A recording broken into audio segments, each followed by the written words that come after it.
giving an opportunity to the hearing impaired to enjoy the Arboretum. Because right now, a lot of hearing impaired of all ages, and it's a pretty large part of our population, will really not come out here or go to other venues that we might just take as everyday things to do, like go to a Broadway play or whatever. So hopefully we can help change that a little bit.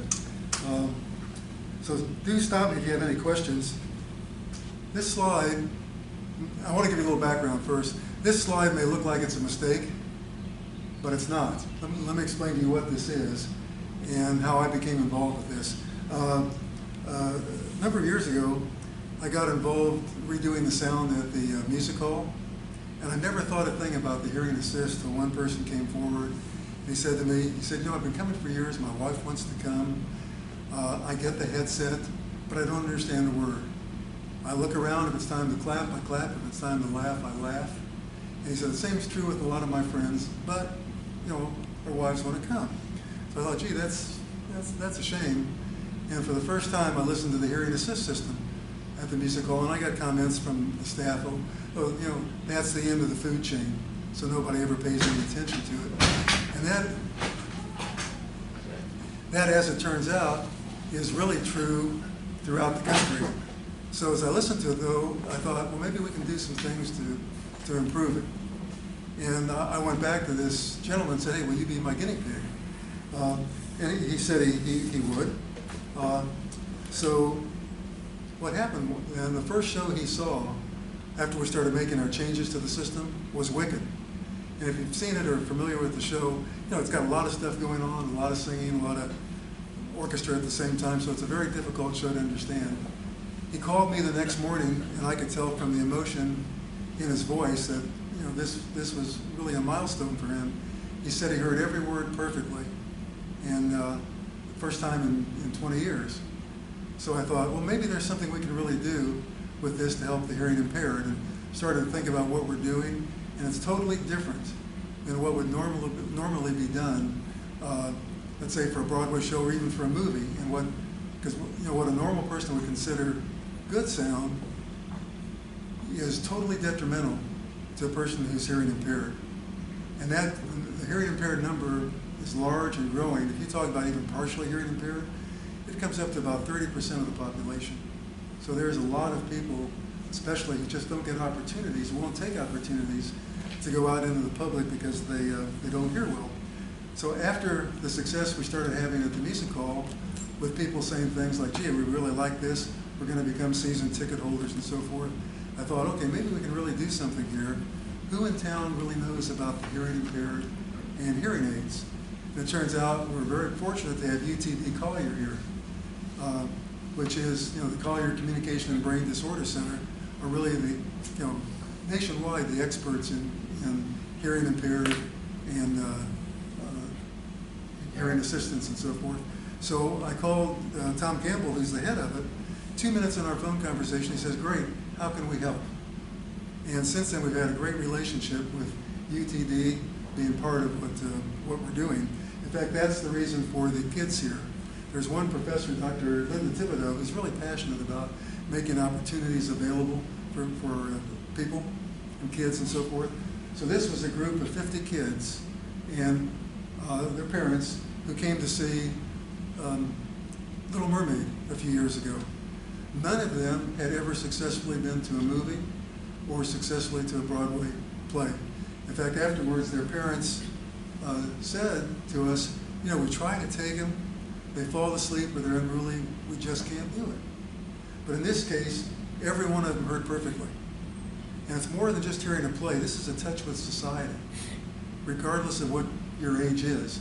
So that same touch with society hopefully can be with people of all ages, kids like this, older people who now would have the opportunity to come to the Arboretum and enjoy what we have here. In fact, while we're looking at this, in those same seats today, we have about 50 kids right now seeing Aladdin as we speak. And there too, we're doing a lot of things with the latest in the hearing aid technology to marry them together, a lot of trailblazing to bring all this together. It's not that to me, it's not that it's so unique, but you've got the hearing impaired people on this side, you might say, and you've got, let's say, the movie people and the Broadway people over here, and what we're doing is working on this niche in the middle. And it's one that nobody's really addressed before, and that's what has motivated me to do something with it, because I think we can help so many people. In fact, with this, we went to file a patent application, and the first class that the patent searchers looked at was the hearing aid class. And there were 1,150, at the time, 1,152 patents pending for improvements to hearing aids. And I thought, yeah, we're not going to get anywhere with this. Then I started to realize, wait a minute, all these are different. They're on the hearing impaired side. We're in the niche between the two, and we found no patents that cover anything like we're doing. So it's at the point right now where the patent is up for final examination. We'll see what happens with it. But anyhow, that's what motivated me to go ahead and do something like this. In fact, what else we've done here, even though it's invisible, we call this section classroom compatible. And what that means is, in the various school systems, they use different techniques to reach the hearing impaired of their kids. It turns out most of those school systems are administered by UTD Collier as well. And here, we've incorporated the same technology, in addition to the regular hearing assist technology, the same as used in most of the school systems. And it's all invisible. Parents can sit with their kids and so forth. Even hearing impaired parents can use the regular headsets, while the kids have special hearing aids that the school systems own and loan the kids so they can come to the music hall. The cart that we're doing here is equipped with the same technology. So hopefully we'll have a lot of opportunities that we can create here. And in fact, going on beyond that, we're doing some things here today that are totally new, with some new technology that's just coming out to marry them together. So far, at least when I left, I stayed there in the first 10 minutes of the show to make sure the kids could hear. They were hearing, which makes me feel very good. So let me sort of summarize what we're trying to do and where we are. As I mentioned, Dallas Summer Musicals was the first to start with the system. The Meyerson Symphony Center came and listened to it, and they said, hey, we want this too. And they've installed it. And now really, really pleased that we're going ahead here at the Arboretum. And in doing so, we've already equipped Tasteful Place, Racine, and the Discovery Lab in the Children's Garden. Because really, we need all of those for ADA approval, ADA requirements as well, although nobody really checks up on that. But this is also helping to make the Arboretum ADA compliant. So hopefully, with these three venues, really representing different segments, you might say, of opportunities for people. Here obviously the nature and the outdoors, something totally different with Broadway shows at the Music Hall, totally different with symphony and the pops at the Meyerson. This can be a flagship. Dallas can be a flagship for us to go ahead to other cities. And as part of that, we've put together a foundation and incorporated, trademarked the name Hear Us Now. Also have 5 different trademarks on Hear Us Now that involve quality control, because that's one of the things we found too. Most venues don't control the quality of the hearing assist, and we want to do that. Cooperating in this have been UTD Collier that I mentioned, iDebris, which is a world-class acoustics consulting company here in Dallas. In fact, we got them involved here too in Tasteful Place. And also Purdue, which has been participating from the theater technology standpoint. So this is really important to us to go forward.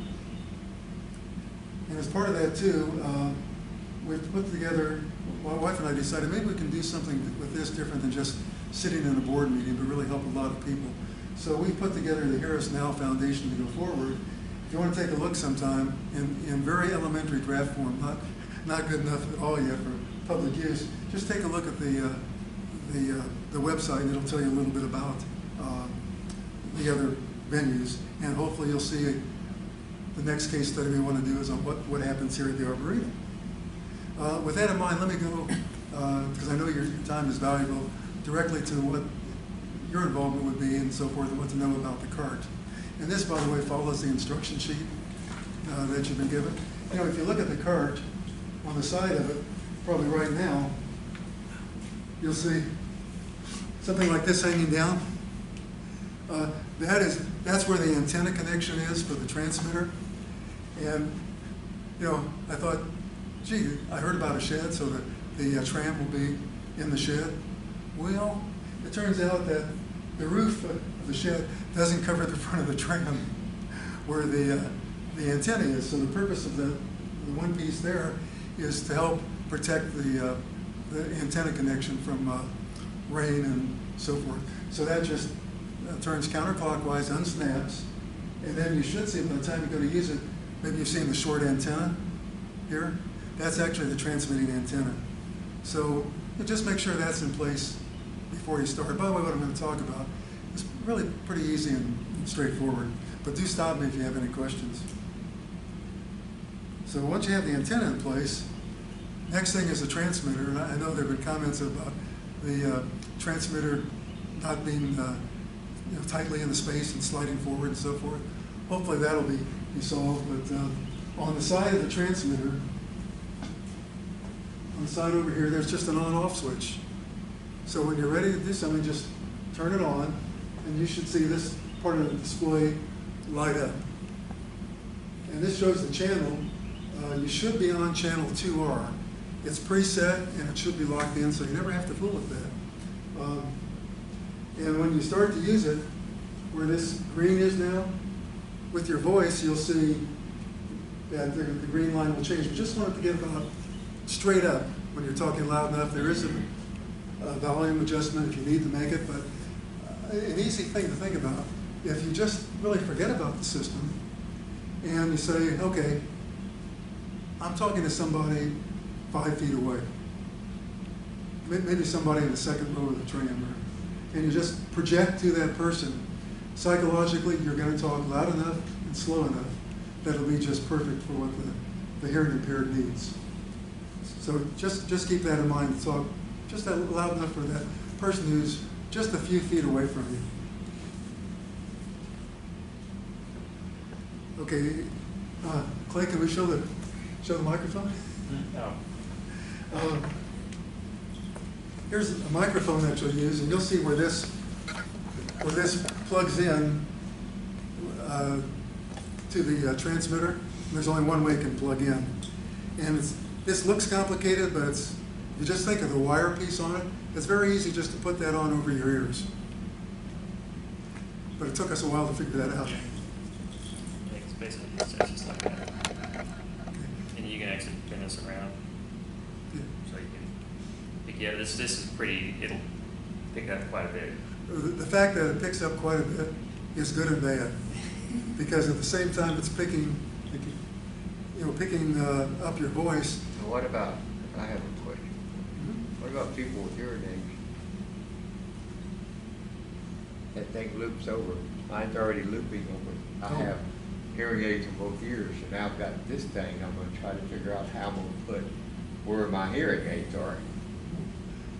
Good question. So I don't know the answer. We'll have to experiment and see. Hopefully this could sit up higher, or we might come up with another kind of microphone for you. We can look at that and research it. I mean, for me, it just, I mean, I'd have to take my hearing aids off. Everybody else would hear me, but I wouldn't be able to hear them. Right. I'd have try no it. idea what you behind me was saying to me if I'm talking to you. Well, no, we can try it out and see how it does with your hearing aids on. See how I mean, this takes up most of that area. Well, it kind of really doesn't sit on there. It kind of sits. It kind of squeezes on the side. It sits. I think we'll see. Well, when I saw it on you, it was down completely on your ear. Well, that's because I just put it there, but it really squeezes sideways. Okay, we'll work on it. Yeah. I'm willing to try anything if it helps talk to the people, you know? Yeah, I think it'll be okay. The key thing too is get the microphone close to your mouth, because that makes your voice much louder than the lawnmower or the traffic or things that would be disturbing. And it should have this filter on it. We have some replacement filters. That helps keep your voice clear so you don't hear popping and things. Sometimes you'll hear when a microphone is too close to you. So that's really all to think about. Just plug it in and then forget it. Turn it on. Mm-hmm.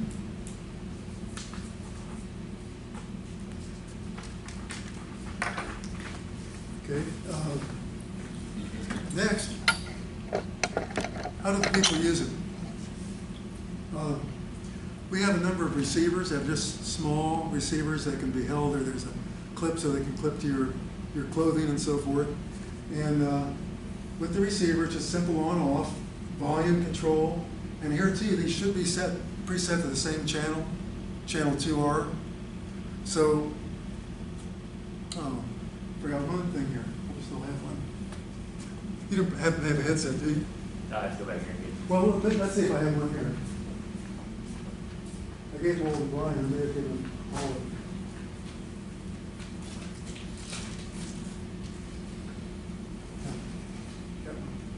You want one of those receivers? No, that's okay. Maybe. Later on, if we go out to the Tram, we might want to experiment with that.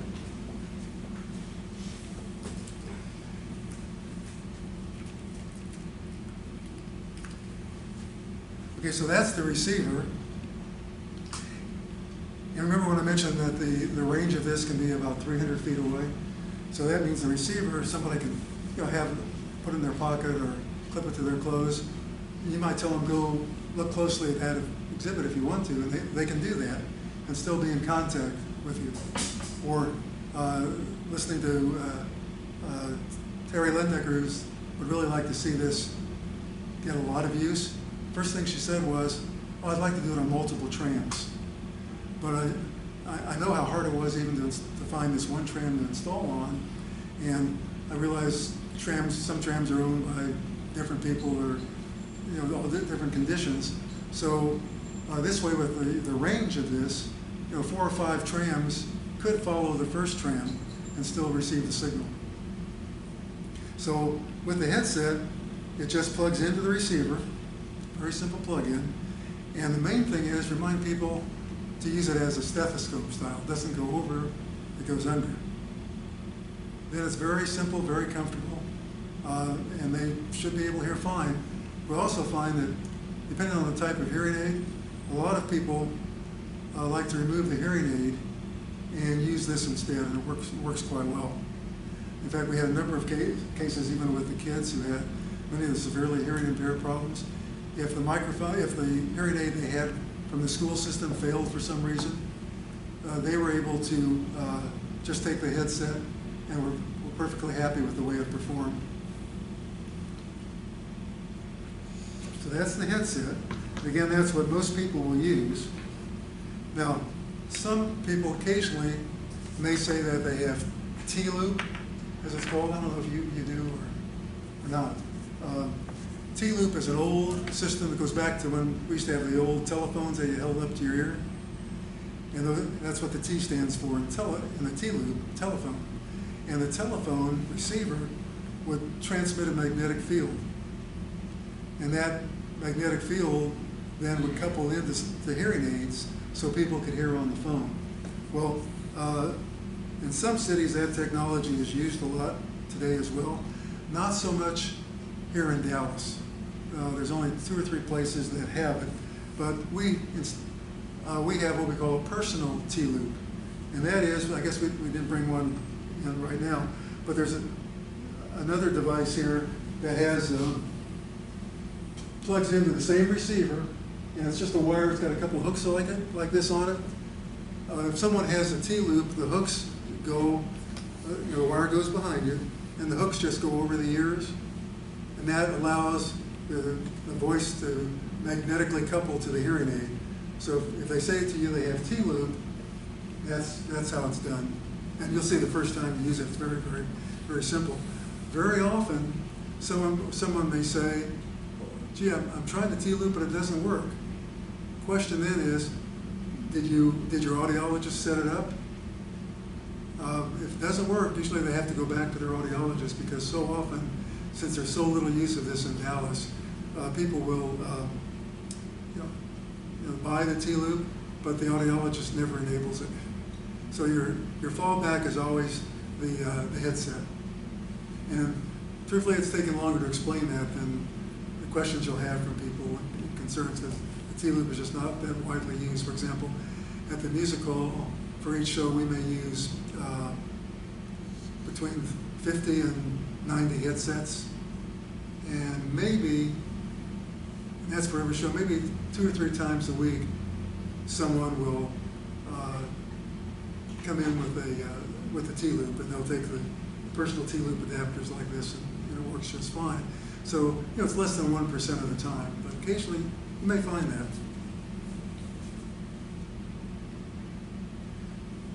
Something else that some people have is technology where they may wear what's called a streamer, and that just is with a lanyard and it's about the same size as a receiver, a pack of cigarettes, and it has a direct connection to it. So if you think of, maybe when you go to the gym, you can use your phone as a music source, or you might have an MP3 player.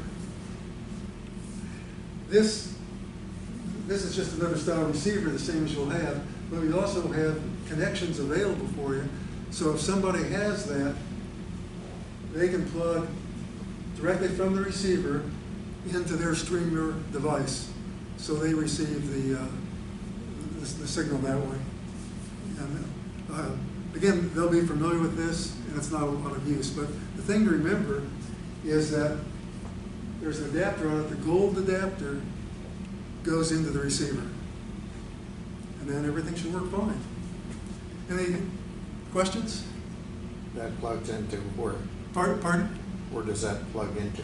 This then will plug on the streamer that they may be wearing, so they'll know about I'm that. talking about the other end. Oh, this is all wireless. So this is I'm just talking about the other end. So Listen. yeah, that end goes into what they have around. that their goes neck. into what they have. They'll have a little. They'll be wearing the streamer device. It has a matching receptacle to that. Yeah.